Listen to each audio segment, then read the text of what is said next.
नमस्कार ट्रेनीज, मैं Vikram Singh, motor mechanic instructor, government आई टेस्ट ढोरा। आज का जो हमारा चर्चा का विषय है वो टायर स्पेसिफिकेशन। जैसे ही हम मार्केट में टायर लेने जाते हैं या हमारी मोटरसाइकिल में जो रेटिंग है उसके बारे में हमें पता होना चाहिए कि इसका क्या मतलब होता है। जैसे हर एक टायर पर कुछ ना कुछ अंकित किया होता है। जैसे कि हम इस टायर में दिखाते हैं, ये यहाँ पर 145, 70, R12 और ये है 6969S। और इसके अतिरिक्त ऊपर ये लिखा हुआ है ब्रिज ग्रूम स्टोन।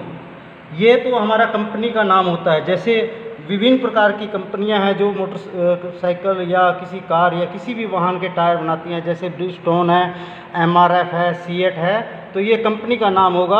और उसके बाद जो ये स्पेसिफिकेशन है इसके बारे में हम बताते हैं। जो 145 लिखा हुआ, जो 145 है, इसका मतलब है कि इस टायर की जो है विड्थ है वो यहाँ से लेकर यहाँ तक, ये जो है 145 है।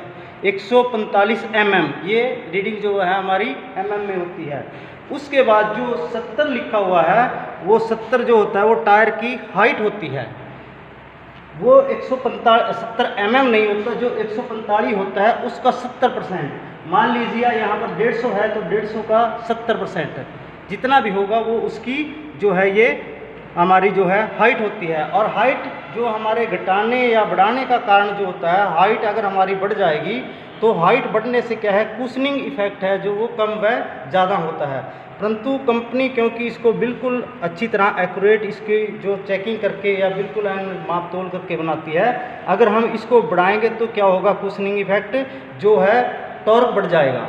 और टॉर्क बढ़ने से क्या है, इंजन पर लोड पड़ेगा और जो हमारी गाड़ी है जो उसमें जो है जो उसकी एवरेज है वो ज़्यादा हो जाएगी। इसी प्रकार अगर हम इसकी जो ये विड्थ है अगर हम ज़्यादा करेंगे तो ग्रिपिंग तो उसकी ज़्यादा हो जाएगी।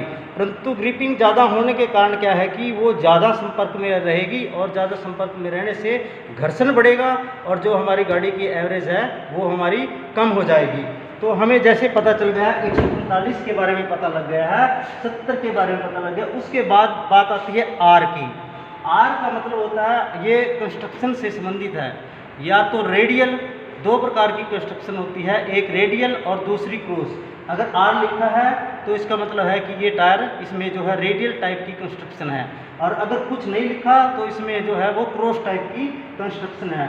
उसके बाद होता है 12 जो एक्चुअली जो हमारा होता है 12 जो होता है वो टायर का इंटरनल डाया होता है।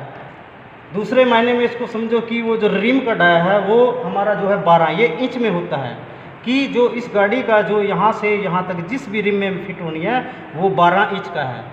और अगर हम उसी के हिसाब से हम 12 इंच का होगा तो रिम तो उसमें यही ही टायर फिट होगा।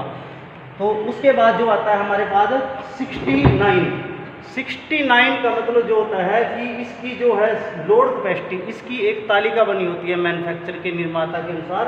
हम उस तालिका में 69 पर जाकर देख लेंगे कि ये जो हमारा टायर है ये कितना लोड उठाने में सक्षम है।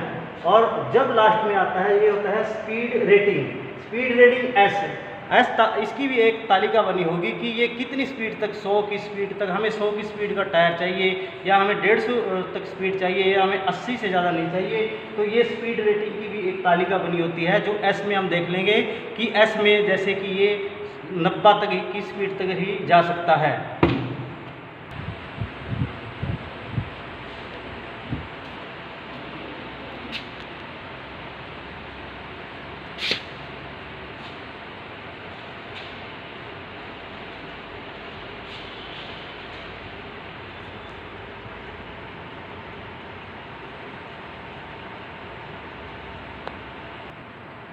अब हमारे पास ये जो दूसरा टायर है ये होंडा मोटरसाइकिल का टायर है और ये ट्यूबलेस टायर है।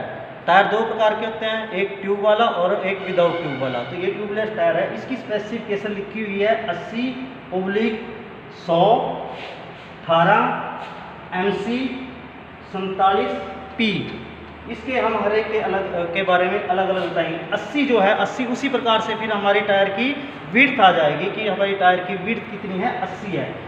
और उसके बाद जो 100 है वो 80 का 100%, 80 का 100% मतलब 80। तो अगर इसकी जो विड्थ 80 है तो इसकी जो हाइट है वो भी 80 ही होगी। और उसके बाद आ जाता है जो हमारा 18 जो है उस टायर का जो इनर डाया है, टायर का इनर डाया, जैसे माने ये टायर है हमारा और ये यहाँ से यहाँ तक जो इनर डाया है इसका ये हमारा 18 है, ये इंच में होता है 18 इंच। उसके बाद MC का मतलब मोटरसाइकिल, ये टायर मोटरसाइकिल में यूज होता है। उसके बाद आ जाता है 47, फिर वही हम उसकी तालिका में देख लेंगे कि ये टायर जब 47 पर हम जाकर देखेंगे तो हमें पता लग जाएगा कि ये कितना लोड उठा सकता है, 110 kg उठा सकता है।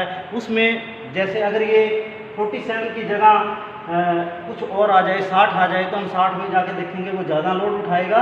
तो इससे हमारे जो तालिका होती है, लोड तालिका से पता लग जाता है कि ये कितना वजन उठाएगा। उसके बाद लास्ट में P से हमें स्पीड की रेटिंग का पता लगता है कि ये कितनी स्पीड पर चल सकता है, ये 80 की स्पीड पर चल सकता है मैक्सिमम, या 90 की स्पीड पर चल सकता है।